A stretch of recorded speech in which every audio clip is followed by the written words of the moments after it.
गीता अध्याय 15 के श्लोक 16-17 में 3 प्रभु बताए हैं। ये 3 प्रभु कौन हैं? किस प्रभु की शरण में जाने के पश्चात जन्म और मरण समाप्त हो सकता है? 3 प्रभुओं में सबसे उत्तम परमात्मा कौन है? कैसा है? उसका क्या नाम है?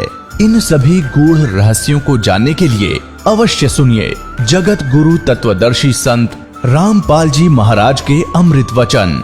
नानक साहिब जी के पास जब कोई संगत आती थी, ये स्वयं ही सबको भंडारा कराते थे, अपने खेतों में काम करते थे। लास्ट के 16 वर्ष ये अपने घर पर रहे, खेतों में कार्य जैसा कर सकते थे वो करते थे, भक्ति भी करते थे, आने वाले को उपदेश भी देते थे। तो ये इन्होंने इसलिए गुप्त रखा कि ये बताना नहीं किसी को, नहीं तो काल के दूत जैसे राधा स्वामी पंथ, ये धन धन सतगुरु पंथ, सच्चा सौदा सिरसा जगमाल वाली, जय गुरुदेव पंथ मथुरा वाला, आगरा वाला, ब्यास वाला राधा स्वामी, ठाकुर जी वाला राधा स्वामी, ये सब नकली पंथ हैं। इनके पास ये 2 अक्षर का मंत्र नहीं है, आदि नाम इनके पास नहीं।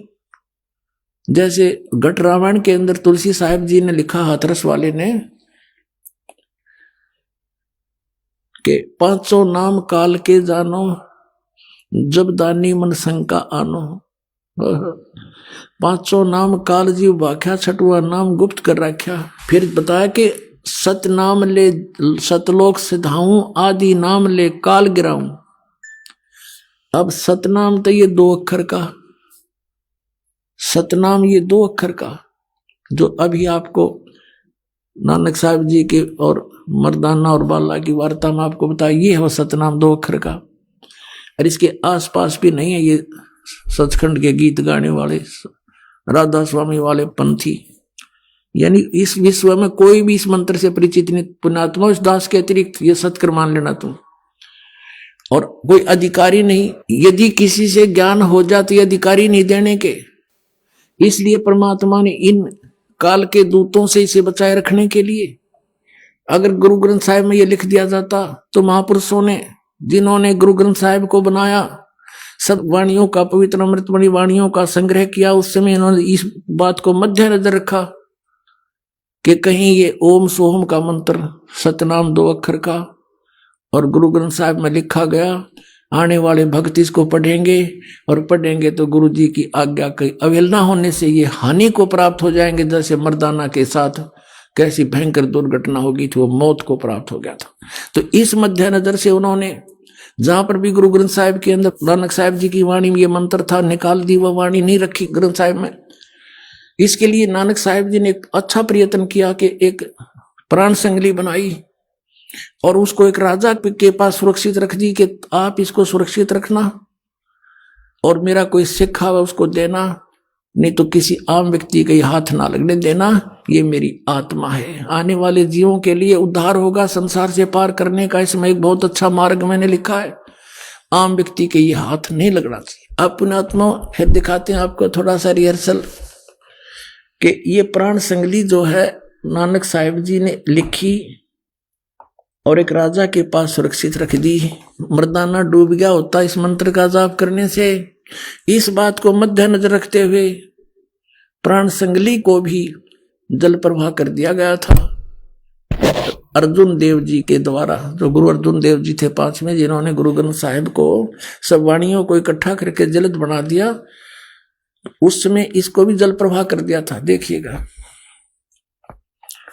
अब इस पवित्र ग्रंथ के बारे में क्या कहा है श्री नानक साहिब जी ने प्राण संगली के बारे में। देखिएगा, ये भाग 1 है प्राण संगली, प्रथम भाग श्री गुरु नानक साहिब विरचित प्राणों का अपूर्व कवच, जो सुर शब्द योग साधना में अमोघ तारों से रचा हुआ, काल कर्म का कृत, विद्वानों के गुरुमुखों का सुरक्षित का हितकारी, जिसको गुरुमुखी अक्षरों में, गुरुमुखी अक्षरों से भाषा अक्षरों में सटीपण तैयार करके गुरु साहिब के संक्षिप्त जीवन चरित्र समेत संत संपूर्ण सिंह ने प्रेम प्रसाद रूप से अर्पण किया, जिसके मालिक वेल वीडियर प्रेस इलाहाबाद ने अपने खर्चे से अपने यंत्रालयों में प्रकाशित किया। ये यहां से छपी, इसके देखना आवश्यक सूचना में गुरु नानक साहिब ने यह अपूर्व ग्रंथ प्राण संगली किस अवसर पर सिंगल द्वीप में वहां के परम भक्त राजा शिवनाभ जी को उपदेश करके बख्श दिया। और फिर उनकी 5वीं गद्दी के अधिकारी यानी गुरु अर्जुन देव जी ने, नानक साहिब जी की 5वीं गद्दी के अधिकारी गुरु अर्जुन देव जी ने उसे कैसे सिंगला द्वीप से मंगवाया तथा किस कारण से उसे गुरु ग्रंथ साहिब के संग्रह से अलग रखा, इसका वर्णन गुरु नानक साहिब के जीवन चरित्र में दूसरी यात्रा के आखिर के हिस्से में और टिप्पणकार के निवेदन में लिखा है। गुरु नानक साहिब ने इस अनमोल ग्रंथ का नाम प्राण संगली क्यों रखा, ये तो पक्के तौर पर वही कह सकता है जिसकी गति उनकी सी हो। कहते इसका नाम प्राण संगली क्यों रखा, इसके बारे में तो बताओगा जो नानक जी जैसा इन सदग्रंथों के गुण रहस्य से परिचित हो, उन किसी उसकी गति हो तो भी कुछ लखावा उसका उनके उस वचन से होता है जो निज मुख से नानक साहिब ने बोले हैं, जो उन्होंने राजा शिवनाभ से कहा था, ये ग्रंथ मेरी देह है। नानक साहब जी कहते हैं ये मेरा शरीर है, ये मेरा स्थूल रूप समझना, पुराणों मेरियों का संग्रह कहो कवच है, जगत समुद्र का ये पुल है, यानी संसार से पार होने का इसमें सही मार्ग लिखा मैंने। और ई प्राण संगली मैं तैनू बख्शी है, ई अजर वस्तु है, सो तय ही जरी है, यानी तू इसका अधिकारी है, तेरा विश्वास हुआ इसका मेरे इस ज्ञान का, इसलिए मैं तुझे बख्श दी है। ई प्राण संगली अमृत प्रवाह है, तेरे ही मुख विखे प्रवेश हुई है, और 3 लोकां विच इस वस्तु ਨੂੰ संभालता कोई नहीं, ताते प्राणों विखे प्राण संगली रखनी। इस वचन से स्पष्ट होता है कि यह ग्रंथ प्राणों का संग्रह रूप है। अब इन्हें पता नहीं प्राण माने श्वासों का श्वास, और ये मंत्र जो ओम सोहम यानी सतनाम 2 अक्षर का, ये श्वासों से सिमरण होता है। इसकी विधि है, जिसको प्राप्त है दास से उसको खूब पता है। और नानक साहिब ने खूब लिखा था इसमें, जिसमें प्राण पिंड का निर्णय, ये तो लेखक की बात है, प्राणों में मन के निरोध का पूरा भेद लिखा है। संभव है इसको गुरु ग्रंथ साहिब की जिल्द में शामिल ना करने की वजह यही हो कि गुरु अर्जुन देव जी ने समय अनुसार इसे हरेक छोटे बड़े की दृष्टि में लाना उचित न समझा। अपने आत्माओं गुरु अर्जुन देव जी ने किस दृष्टिकोण से इसको छोटे बड़े की नजर से बचाया कि उसमें यो मंत्र लिखा था 2 अक्षर का, जो नानक साहिब जी जाप करके मोक्ष को प्राप्त हुए, और वहां झटका देना जरूरी था, नहीं तो यो काल के दूता का हाथ लग जाता। पूरा सिख समाज इसका जाप करता, ये जो दूसरे नकली पंथ है ये भी नु कहते हम भी, क्योंकि बिना पूर्ण गुरु से ये प्राप्त हुए बिना काम नहीं कर सकता। नो तो इसमें पढ़ के कोई भी जाप देने लग जाए उसे कोई लाभ नहीं हो सकता, वो तो नकली पासपोर्ट बनाएगा। तो इन नकली पंथों जो काल ने कहकर चलाए थे कि मैं नकली पंथ चलाऊंगा, 12 पंथ करूं मैं साजा, नाम तुम्हारा ले करूं आवाजा, 12 पंथ नाम जो ले ही वो मेरे मुख में आन समाई। तो इसलिए इस दृष्टिकोण से 5वें गुरु अर्जुन देव जी ने इस ग्रंथ को गुरु ग्रंथ साहिब मैंने शामिल किया, बल्कि इसको दरिया में प्रवाह कर देना उचित समझा। कहीं कोई पढ़ ले, कोई देख ले, गुरु जी की आज्ञा का अवहेलना हो जाए। देखना इसी के निवेदन में आपको दिखाता हूं, ये वही प्राण संगली है हम पढ़ रहे थे। अब ये तो आपने पढ़ा था आवश्यक सूचना, अब ये है निवेदन तुरंत ही। श्री गुरु नानक साहिब के 5वें स्थान पर श्री गुरु अर्जुन देव जी हुए हैं, जिन्होंने गुरुवाणी की बीड़ बांधते समय, यानी सभी वाणियों को इकट्ठा करके गुरु ग्रंथ साहब का जब रूप दिया, उस समय पैड़ा नामक एक शिष्य को सिंगला दीप भेजकर राजा शिवनाभ के पौत्र, शिवनाभ तो रहा नहीं था, उसका पौत्र था, पोता के पास यह ग्रंथ मंगवाया था, ये प्राण सिंह ने मंगवाया था, जिसे किसी कारण विशेष से गुरु ग्रंथ साहिब की भीड़ में रखना उचित न समझकर सर्वथा जल प्रवाहित कर दिया था। ओहो, सारा का सारा जल में प्रवाहित कर दिया था, डाल दिया था, जो कि एक परम प्रेमी साधु की अत्यंत प्रार्थना से द्रवीभूत हुए गुरु साहिब के वचन अनुसार जल से निकलवाया, यानी तो डाल दिया था उसमें जल में, किसका कति नामो निशान मिटा दूं, कहते गुरु जी की अवहेलना हो जाए, 2 अक्षर के मंत्र को कोई जाप कर ले वह। फिर यू कहते हैं किसी साधु की प्रार्थना से द्रवीभूत होकर, यानी पिंगल के गुरु अर्जुन देव जी ने उससे कह दिया कि चल निकाल ले, और वैसा ही निकलवाया, और जैसा का तैसा उसे ही बख्शीश कर दिया। अर्जुन देव जी ने उसी को कह दिया तू ले जा, इसने और दिखाइए मत किसी ने। जिसका प्रसंग गुरु प्रताप सूरज प्रकाश नामक प्रमाणिक इतिहास की तृतीय राशिगत 32वें अंशु में लिखा है। अपने आत्माओं, इस प्राण संगली के अंदर 160 अध्याय थे, ये भी आपको बताता हूं। ये प्राण संगली है और ये डॉक्टर जगजीत सिंह खानपुरी द्वारा इसका संपादन है। ये है publication bureau, Punjab university Patiala से। अब इसकी भूमिका में लिखा है, देखिएगा, ये भूमिका में लिखा है, पहला संस्करण है, पहला संस्करण।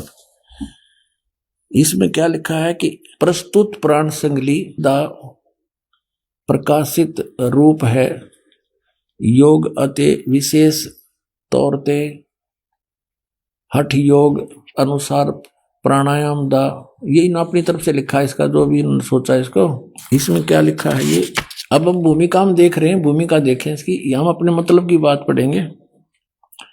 इसमें लिखा है कि संत संपूर्ण सिंह ने, जिसको हिंदी वाला आपने पढ़ा, संत संपूर्ण सिंह ने देवनागरी लिपि विच इस संस्करण ਦਾ ਪ੍ਰਕਾਸ਼ਨ ਕੀਤਾ।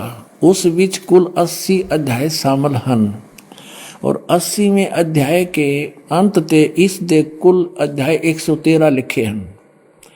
और इस संख्या दी पुष्टि जन्म साखियां तो भी होंदी है, पर संत संपूर्ण सिंह ने 160 अध्याय दे होने दी संभावना वल संकेत किया है। अब कहने का भाव ये है कि इनमें से जो मूल थे वो निकाल दिए, जिनमें कंसेप्ट क्लियर था ये इस सतनाम के बारे। फिर भी इसमें बहुत स्थानों पर, जैसे आपको सुबह भी दिखाया था, फिर दिखाते हैं, ये प्राण संगली भाग 2 के 103 पृष्ठ पर ये मंत्र स्पष्ट है, लेकिन इनसे गलती से रह गया, इनका समझ में ना आया, यो के लिखा है यहाँ पर। ये देखिएगा, ये प्राण संगली हिंदी वाली है, द्वितीय भाग, और इसके संपादक है वो संपूर्ण सिंह, जिसका पंजाब यूनिवर्सिटी वाली से भी संपर्क है। ये है संपूर्ण सिंह, भाषा टीकाकार संपूर्ण सिंह, तरनतारन पंजाब से। इसके 103 पृष्ठ पर आपको दिखाते हैं। ये 103 पृष्ठ पे है, राग भैरव है ये, मेला पहले का। इसके अंदर यह देखना, कहते हैं साध संगत मिलिया मन माना और ना मैं ना ओम सोहम जाना। ये ना इसके साथ लगना चाहिए, ना है, यो ना माने नाम होता है। कहते हैं ना तेरा के ना है, हमारी देसी भाषा में, अपनी लैंग्वेज में, पंजाबी में भी ऐसे कहते हैं, वो की ना है तेरा।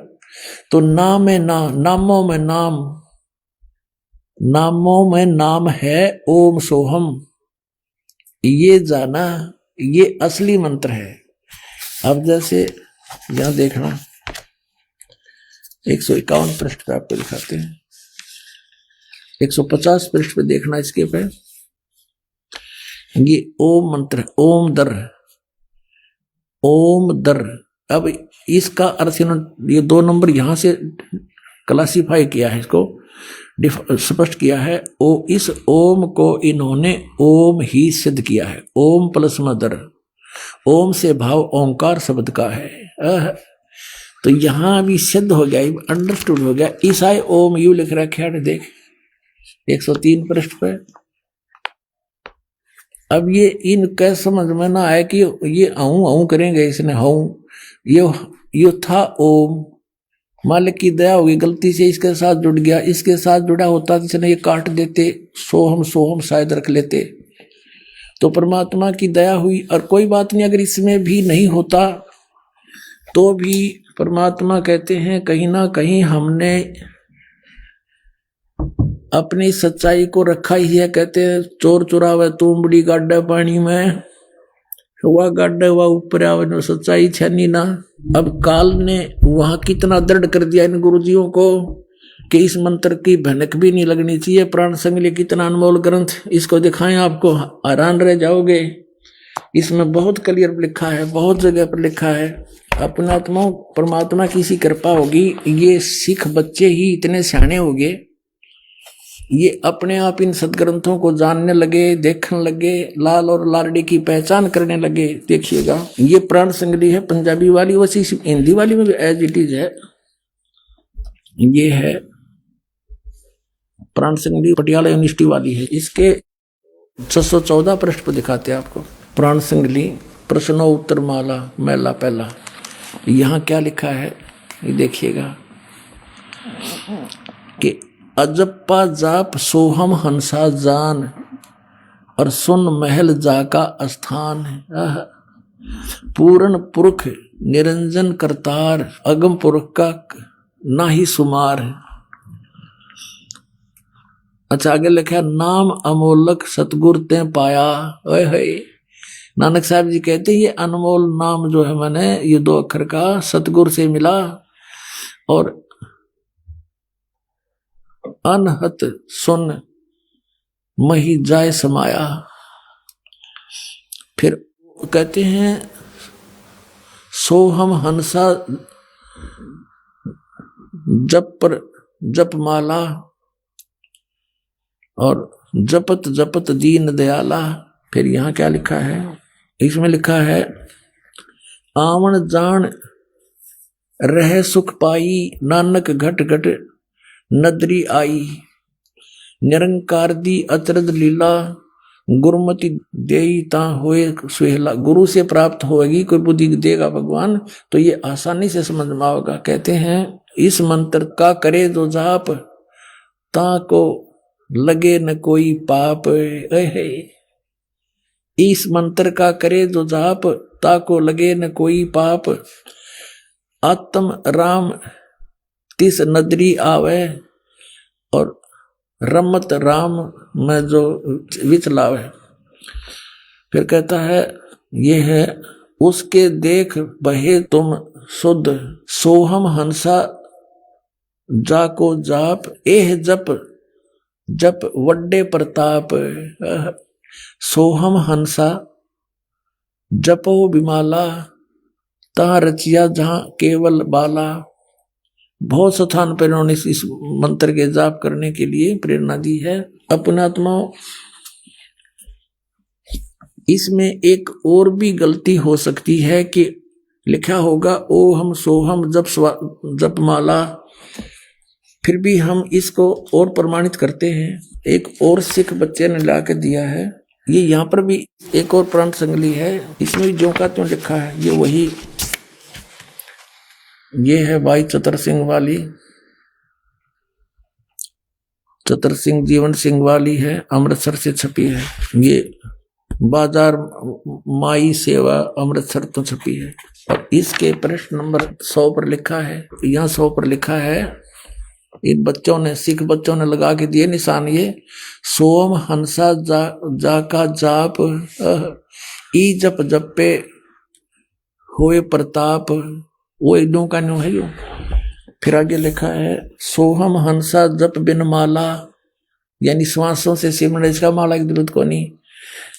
और ऊ रचिया जय है केवल बाला। और भी बहुत स्थानों पे इन्होंने बताया है। अब यहां लिखा है 125 पे कि नानक सच्चे नाम बिना है, सच्चे नाम सतनाम, नानक सच्चे नाम बिना,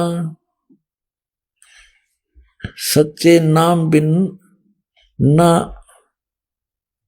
उर्वार न पार, यानी सच्चे नाम बिना कुछ भी ना उरली साइड में कोई लाभ ना परली साइड में। सच्चा नाम माने ये सतनाम 2 अक्षर का। अपने आत्मा यही मंत्र आदरणीय गरीबदास साहिब जी को दिया था। आदरणीय गरीबदास साहिब जी ने कहा कि ओहम सोहम मंत्र जपिए, योग युगतिया धूणी तपिए, राम नाम जप कर थिर होई, ओहम सोहम मंत्र दोई, नथिंग एल्स। तो ये सतनाम है 2 अक्षर का। कहते नामा छिपा ओम तारी, पीछे सोहम भेद विचारी, सार शब्द पाया जद लोई, आवागमन बौर ना हुई। तो इन महापुरुषों ने स्पष्ट कर दिया है कि ये मंत्र जाप करने से तुम्हें लाभ होगा, अन्यथा इसका कोई यूज नहीं। इसके अतिरिक्त कोई भी नाम आप जाप करते हो वो यूजलेस है, उनका कोई फायदा नहीं, जप करो या ना करो। तो सच्चे नाम बिना सतनाम, इसको सतनाम भी कहते हैं। तो पुण्यात्माओं, आपका सौभाग्य है कि आप जी को ये खजाना मिल गया जिसको अभी तक छुपा के रखा था। कबीर परमेश्वर ने अपनी प्यारी आत्मा धर्मदास जी से कहा था, धर्मदास मेरी लाख दुहाई, और ये मूल ज्ञान की तबार ना जाई। मूल ज्ञान बाहर जो पढ़ी, बिचली पीढ़ी हंस नी तरही। फिर कहा कि धर्मदास तो मेरी लाख दुहाई, ये सार शब्द की तबार ना जाई। सार शब्द बाहर जो पढ़ी, बिचली पीढ़ी हंस नी तरही। और फिर कहा कि मूल ज्ञान को तू तब तक छुपा के रखना, तब तक छुपाई जब लग 12 पंथ ना मिट जाई। अब ये सारे पंथ फेल हो गए, क्योंकि इनके द्वारा दी गई साधना सबको पता है और सभी उससे परिचित हैं कि हम कौन सा नाम जाप कर रहे हैं और जाप करना कौन सा चाहिए। और जिन महापुरुषों की दुहाई दिया करते थे कि नानक साहब जी ने भी ये 5 नाम जाप करे, वो भी इसी से मुक्त हुए, उसने भी ऐसे जाप किए, वो उसी से मुक्त हुए। नानक साहब जी ने कति क्लियर कर रखा कि इन 5 नामों से और इस वाह वाह के शब्द से जन्म मर नहीं मिट सकता। इसके अंदर वाह वाह के शब्द के अंदर लिखा है कि इस वाह वाह करने से कर्म किया ही मिलेगा, आपका जन्म मृत मोक्ष नहीं हो सकता। ये भी इसमें स्पष्ट किया है कि ये मंत्र है जाप करने का, इसके अतिरिक्त कोई मंत्र नहीं। तो अब इन महापुरुषों ने एक तरफ तो कहा कि तू मर्दाना ये नाम जाप मत कर, और फिर कहा कि मेरी आत्मा है, मेरा शरीर है, संसार से पार करने का ये पुल है, इसे छुपा के रखना। और इसमें स्पष्ट कर रखा कि ये मंत्र जाप करने से मोक्ष होगा और किसी से नहीं। तो पुण्यात्माओं, आप तो बालक हो, आपको तो बड़ी बनाई खीर मिल गई, आपने जरूरत नहीं इतने सिर में दर्द करने की। इन महापुरुषों की छाती देखो, इन्होंने यहां तक धोखा देकर काल को इस तथ्य को बचा के भी रखा और काल के हाथों भी नहीं पड़ने दिया। अरे ये खुल्लम खुला डंडोरा पीटने का दास को परमेश्वर ने आदेश दे दिया। आपका भी कल्याण, पूरे विश्व का कल्याण होगा। बोलो सतगुरुदेव।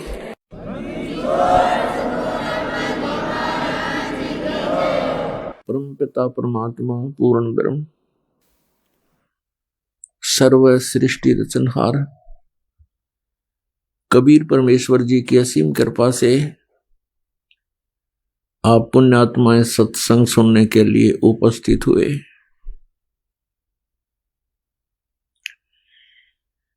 भक्ति मुक्ति के दाता सतगुरु, ये भटकत प्राणी फिरंदा, उस साहिब दे हुक्म बिना नहीं तरवर पात हिलंदा। अगम निगम को खोज ले बुद्धि विवेक विचार, उदय अस्त का राज मिले तो बिन नाम बेगार। भक्ति बिना क्या होता है ये भरम रहा संसार, एक रति कंचन पाया नहीं रावण चलती बार। सर्व सोने की लंका होती, रावण से रणधीरम, एक पलक में राज बिराजिए जम के पड़े जंजीरम। पुण्यात्माओं, जो प्राणी सत्संग प्राप्त करते हैं, सत्संग में पहुंच जाते हैं, धन्य है उनके पुण्य कर्म, धन्य है उनके माँ बाप जिनसे जन्म हुआ। मात पिता मिल जाएंगे, मात पिता मिल जाएंगे, 184 माँ। सतगुरु सेवा और बंदगी भाई फेर मिलन की ना। परमेश्वर कबीर साहब जी आकर के हमें याद दिलाते हैं कि मनुष्य जीवन बहुत ही दुर्लभ है।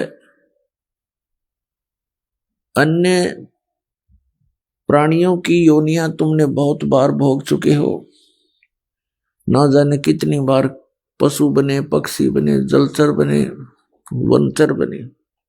परमात्मा याद दिलाते हैं कि माता पिता तो आपको प्रत्येक जूनी में प्राप्त हो जाएंगे। पशु बनोगे वहां माता पिता, पक्षी बनोगे वहां माता पिता, लेकिन सतगुरु सेवा और बंदगी ये फेर मिलन की ना। पुण्यात्माओं, मनुष्य शरीर के अंदर ही ये वस्तु उपलब्ध हो सकती है। मनुष्य शरीर के अंदर ही परमात्मा प्राप्ति हो सकती है,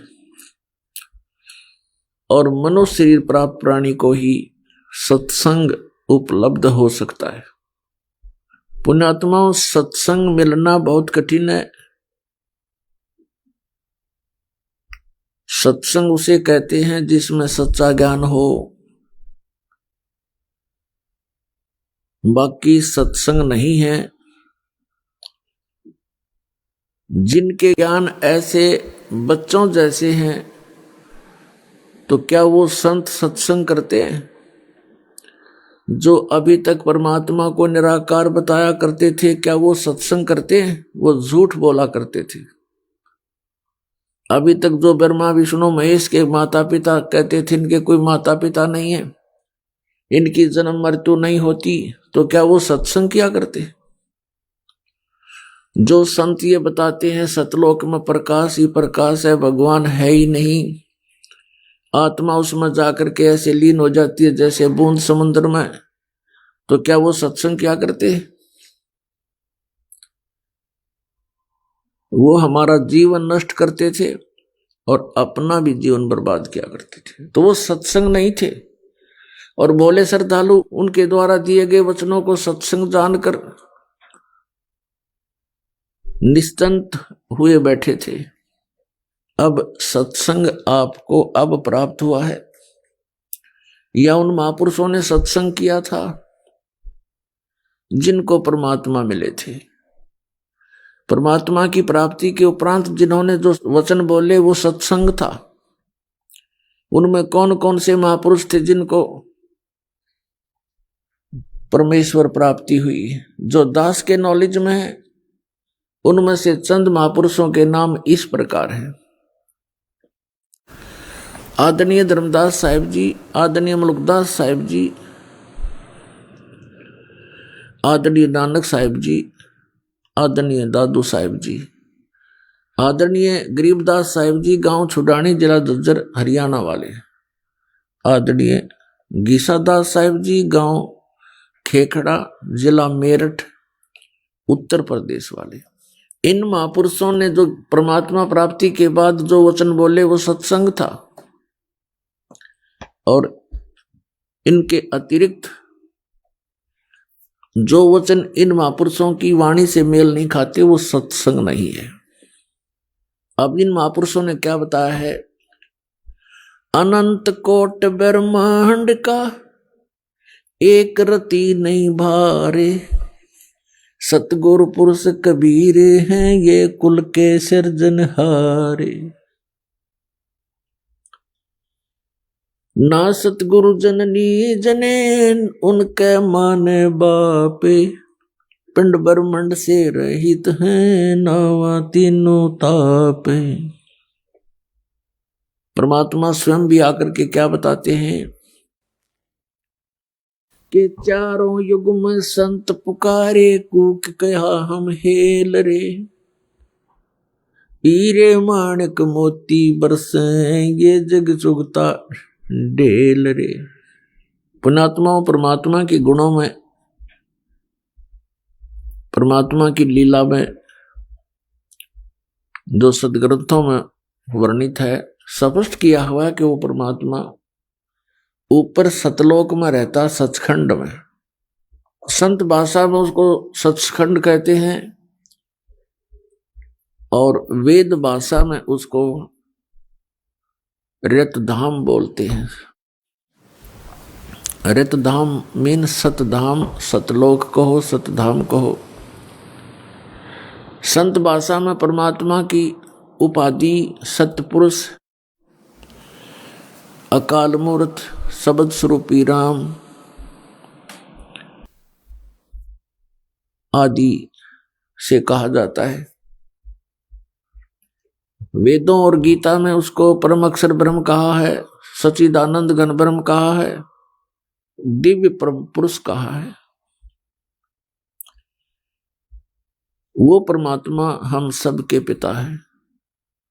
हम अपनी गलती से काल के जाल में फंस गए, वो दयालु हमारे लिए फिर भी भटक रहे हैं। पुण्यात्माओं, अब समय आ गया है, बहुत सतर्क होना पड़ेगा आपको। असंख्य जन्म हो गए आपको इस काल के लोक में कष्ट पर कष्ट उठाते हैं। उसके विषय में बताते हैं, कोटि जन्म तो भरमत हो गए कुछ ना हाथ लगा रे।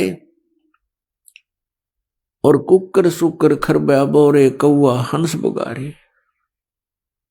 कोटि जन्म तू राजा की ना मिटी न मन की आशा। भिक्षुक होकर दर दर घूम लिया ये मिला ना निर्गुण रासा। इंद्र कुबेर ईश की पदवी ब्रह्मा वर्ण धर्मराया। विष्णु नाथ के पुर को जाके तू फिर भी वापस आया। असंख्य जन्म तन मरत्या हो गए जीवित क्यों ना मरे रे। और 12 मद मैल मठ बोरे बहुर ना दे धरे रे। दोजक बस्ट सभी ते देखे राजपाट के रसिया। 3 लोक से तरपत नाही ये मन भोगी खसिया। 3 लोक से तरपत नाही ये मन भोगी खसिया। सतगुरु मिले तो इच्छा मेटे पदमल पदे समाना। चल अनसा उस लोक पठाऊं जो आदि अमर अस्थाना। 4 मुक्ति जहां चंपी करती माया होरी दासी। दास गरीब अभय पद पर से वो मिले राम अविनाशी। पुण्यात्माओं, आप बिल्कुल बालक हो। काल ने आपकी बुद्धि को इतना सीमित कर दिया, जैसे संतों को हम ऐसे नजर आते हैं जैसे एक भैंस का बच्चा मर जाता है तो व्यापारी लोग क्या करते हैं, उसके खाल उतरवा लेते हैं बालों समेत और उसको साफ करके उसके अंदर भूस भर देते हैं, भूस, और ऊपर से चमार से उसको सिलवा लेते हैं। एक पूंछड़ सी लटकती रहती है और उस भैंस के सामने उस बुत को, उस कार्टून को रख देते हैं और उसको चाटती है, उसको प्यार करती है, उसको अपना बच्चा मान लेती है। और जब व्यापारी उसको लेकर उस कार्टून को चल पड़ता है, पीछे पीछे भैंस भी या करती फिरती है। अब उसकी बुद्धि इतनी काम नहीं कर रही कि इसमें भूस भर रखा, चाम लपेट रखा, ये तेरा बच्चा नहीं है। तो उन महापुरुषों ने जिनको परमात्मा मिले और सचखंड के दर्शन हुए, उन्होंने हम ऐसे नजर आते हैं कि इस हार्ड मांस इसके अंदर भर के ऊपर चाम लपेट दिया और ये बता दिया ये तेरा बेटा या तेरी बेटी, इस तरह तुम्हारा परिवार बना दिया। पुण्यात्माओं, आप जी ने थोड़ा विवेक करना पड़ेगा। कितनी बार संतों ने हमें कोशिश की है समझाने की, लेकिन हम इन काल के दूतों से प्रेरित होकर के भगवान के मार्ग को त्याग कर कुमार्ग स्वीकार कर लेते रहे, जिस कारण से हमारी बुद्धि विकसित नहीं हो पाई।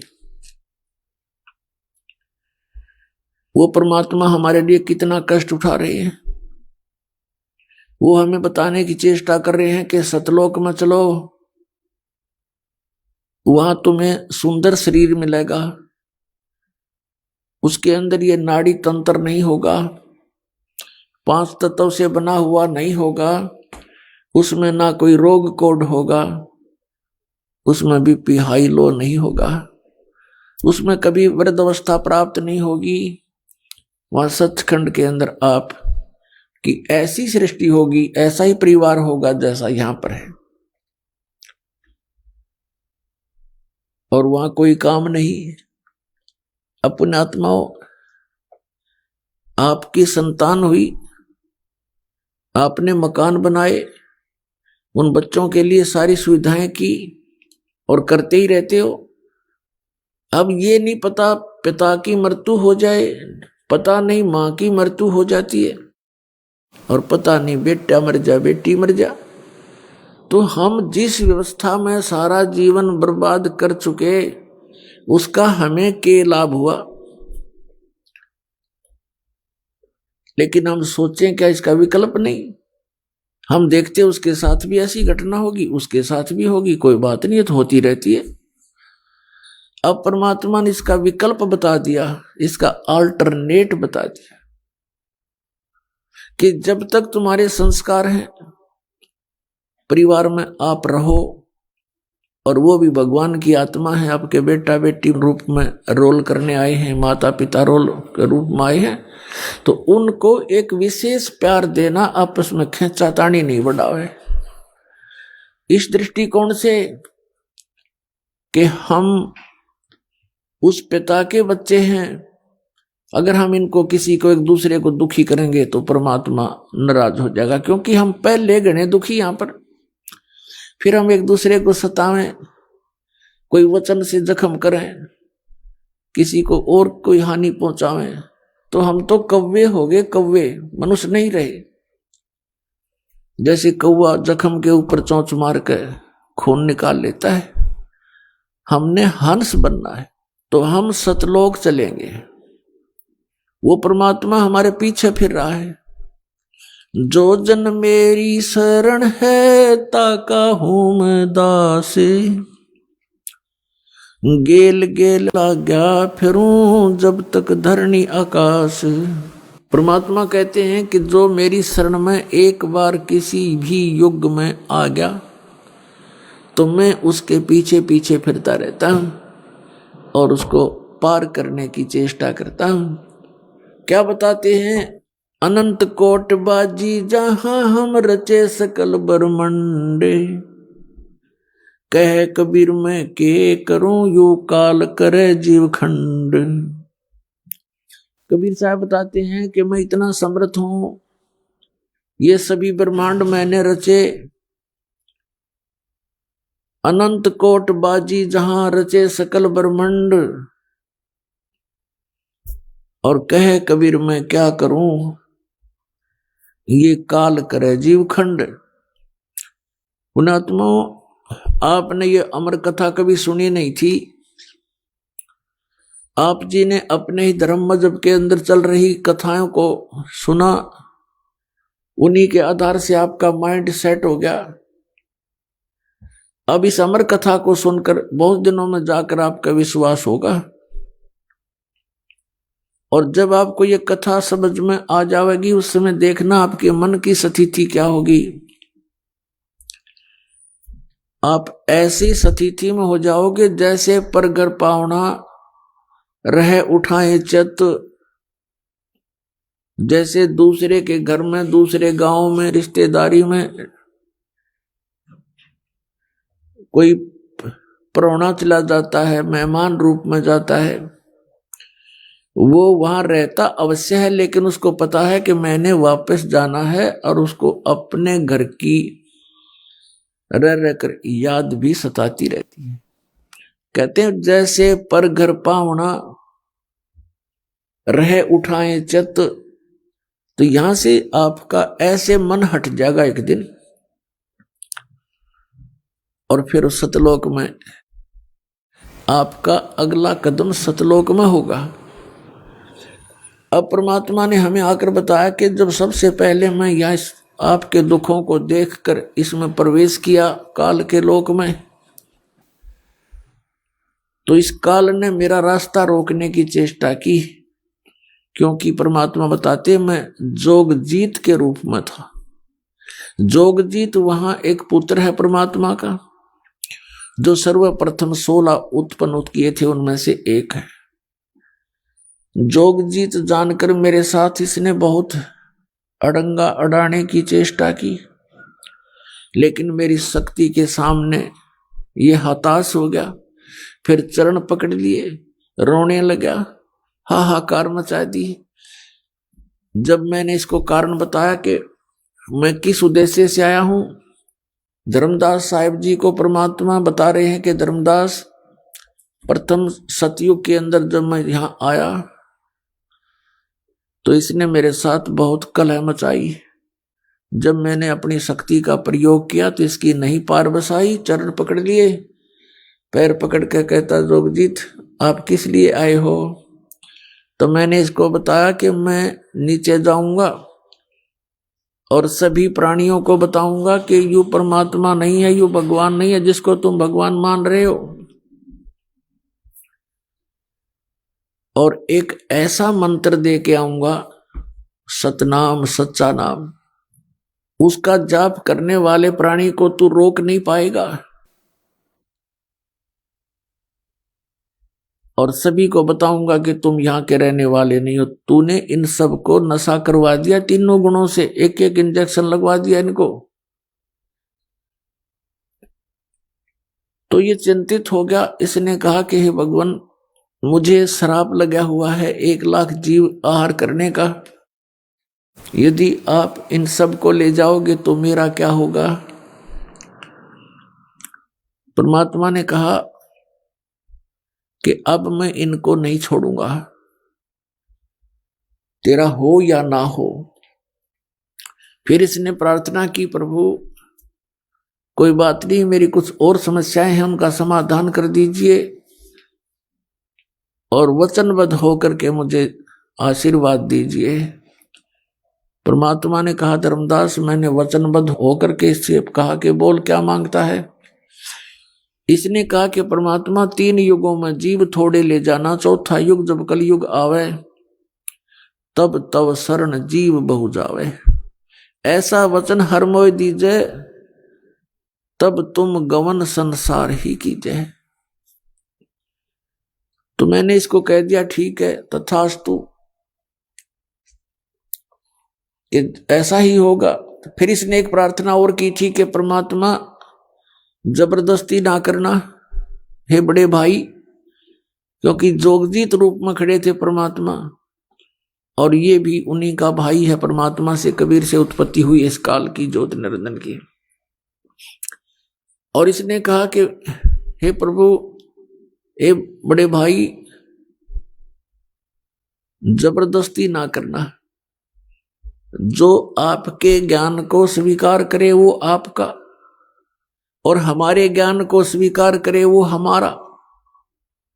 आप ज्ञान दे करके अपना बनाना, बाई फोर्स ना करना, वो तो मालिक को पता। अब यहां प्रश्न उठता है पुण्यात्माओं बहुत सी, क्योंकि हमारे अंदर बहुत युगों से ये अज्ञान ठुका हुआ है, भरा हुआ है खचाखच, ये सच्चे ज्ञान को टिकने नहीं देता। ना जाने कितनी शंकाएं उत्पन्न होती हैं। एक शंका तो ये उत्पन्न होगी कि भाई भगवान ने जानी जान कहते हैं परमात्मा, जानी जान है, अंतर्यामी है, सर्वज्ञ है। फिर क्या उनको पता नहीं था ये ऐसे ऐसे वचन मांगेगा? इसको वचन ना देते सतयुग में ही हमें वापस ले जाते। तो ये तो पुण्यात्मा मन की बकवाद है, इस तरह के विचार जो जिसके अंदर आते हैं।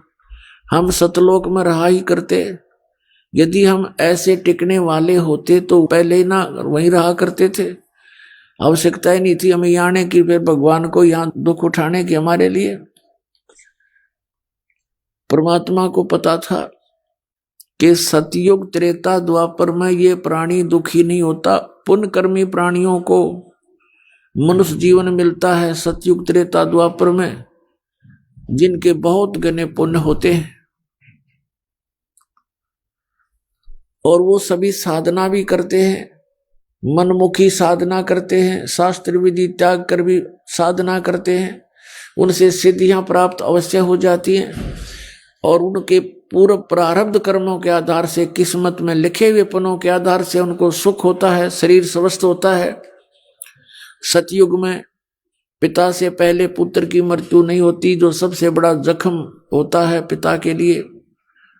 और पत्नी से पहले पति की मृत्यु नहीं होती, जो पत्नी के लिए बहुत बड़ा दुखदाई होता है। और बहुत लंबी आयु होती है, शरीर स्वस्थ रहता है, आहार बहुत ही अच्छा होता है। तो इस प्रकार जब पिछले पनों से उसको लाभ होता रहता है, साधना गलत करता रहता है, पाप इकट्ठे होते जाते हैं, पुण्य अक्षीण होते रहते हैं, फिर उसका जन्म त्रेता में होता है। त्रेता में भी ऐसी सतिथि लगभग रहती है।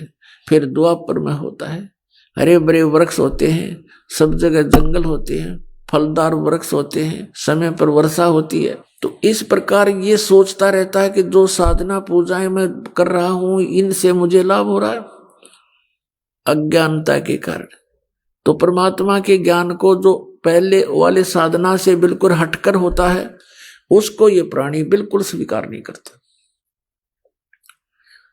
अब कलयुग के अंदर ये प्राणी बिल्कुल कर्महीन हो जाता है, पापों की गठड़ी बांध लेता है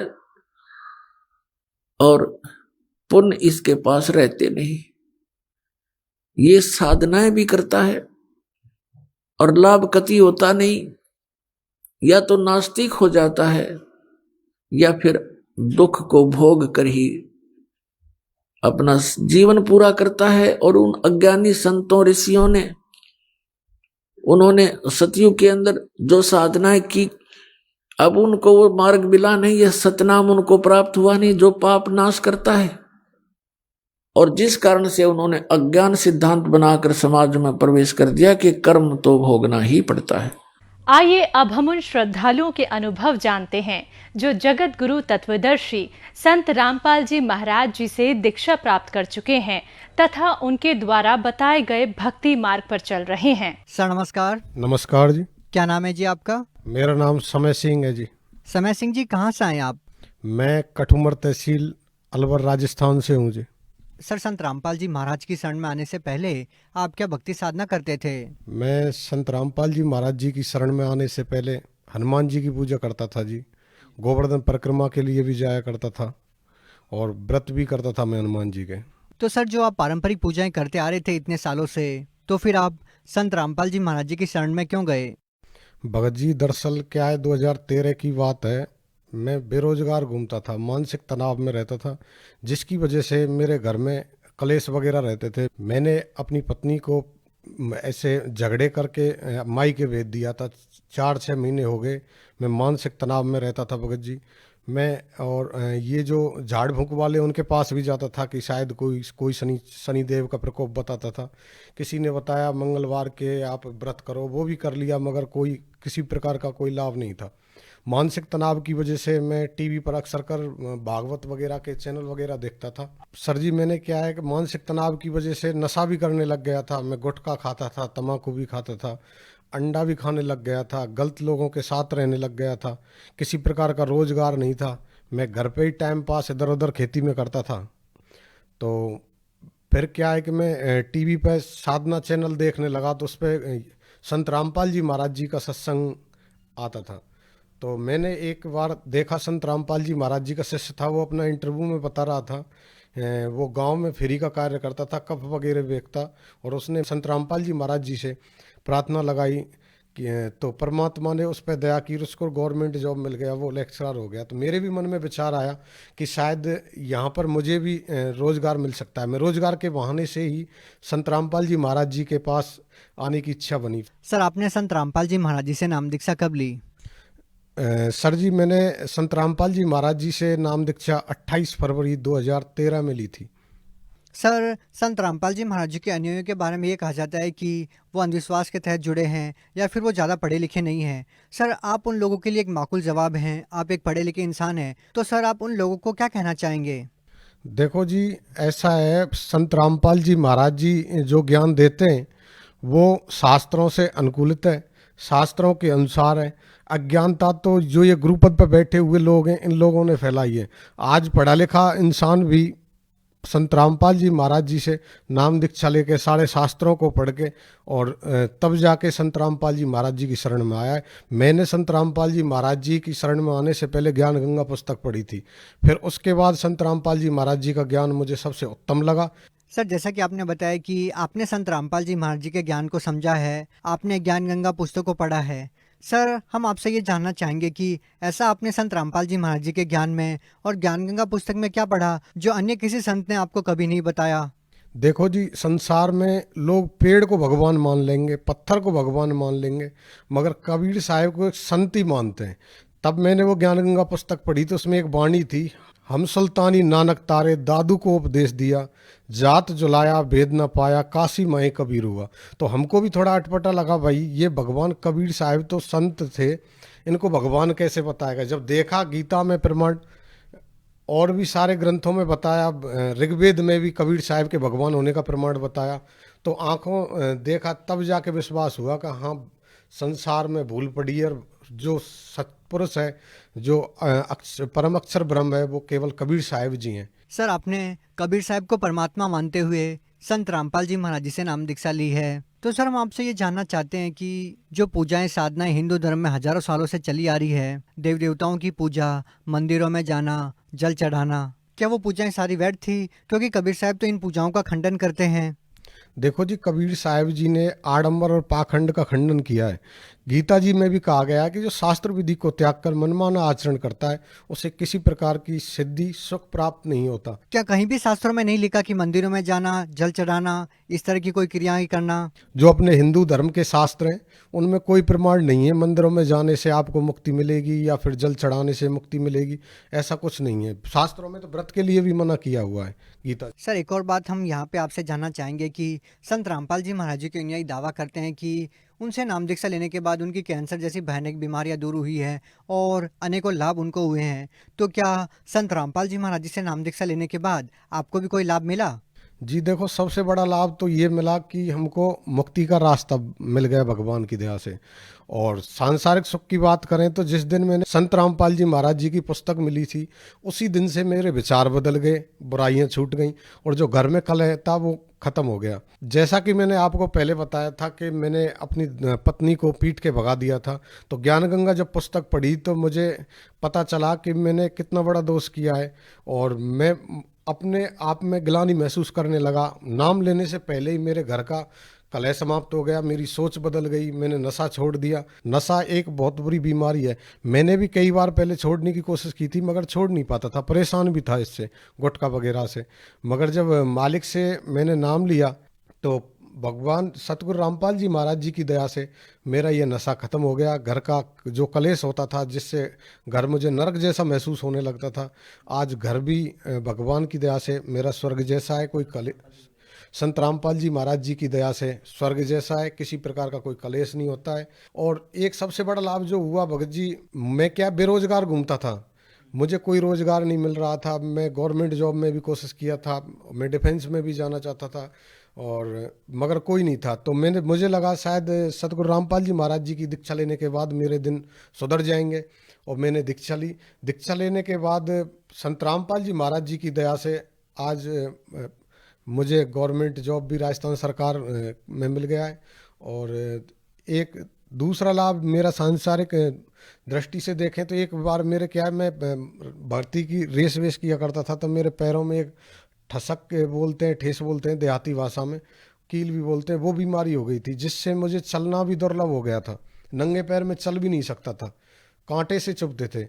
तो मैंने कई लोकल डॉक्टर को भी दिखाया था, वैसे भी दिखाया था, उनका बोलते थे कोई उपचार नहीं है, वो बुजुर्गों के अक्सर कर हुआ करते थे। मगर मेरे क्या है कि करीब 23 साल की उम्र में ही वो हो गई। मैं सोचता था सारा जीवन कैसे मैं चल पाऊंगा, मुझे तो भर्ती भी देखनी है, कमा के भी खाना है।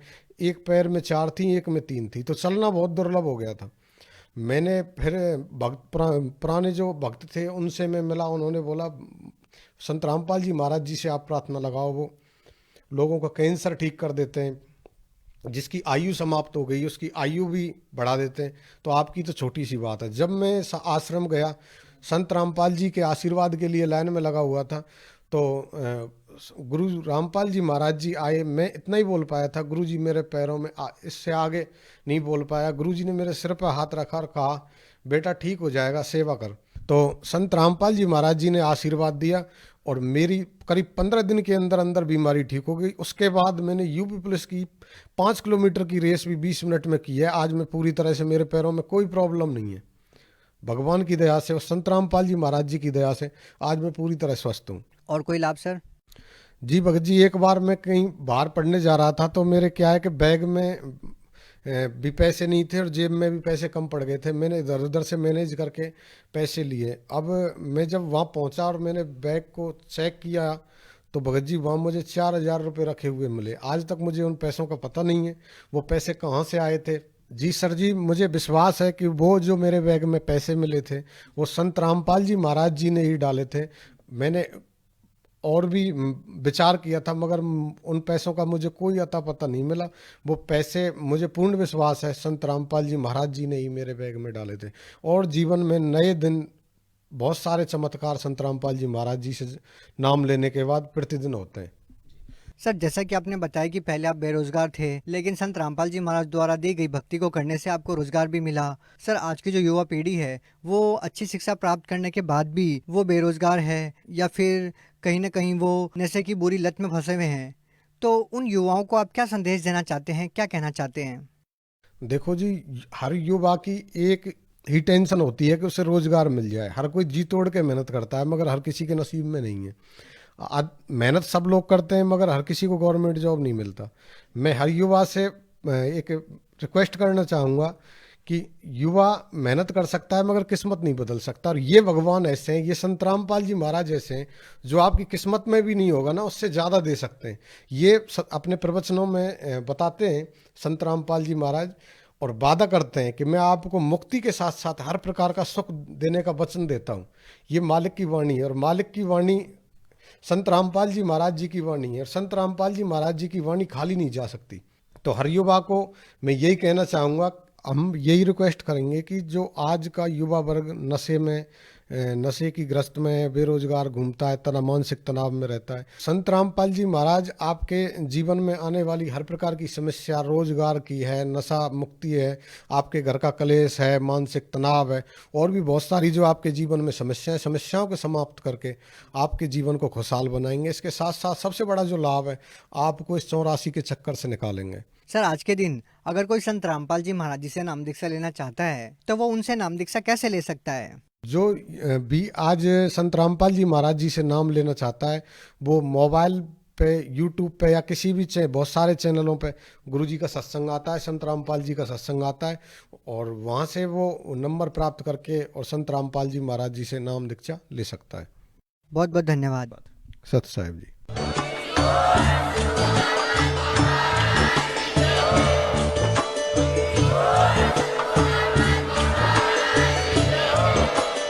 आप सुन रहे थे जगत गुरु तत्वदर्शी संत रामपाल जी महाराज जी के मंगल प्रवचन। अधिक जानकारी के लिए विजिट कीजिए हमारी वेबसाइट www.jagatgururampalji.org। संत रामपाल जी महाराज जी के शुभ आशीर्वाद से पूरे विश्व भर में 500 से भी ज्यादा नाम दीक्षा केंद्र हैं, जिन पर संत रामपाल जी महाराज जी द्वारा ऑनलाइन निशुल्क नाम दीक्षा दी जा रही है। अपने नजदीकी नाम दीक्षा केंद्र का पता करने के लिए संपर्क करें 8222 880541।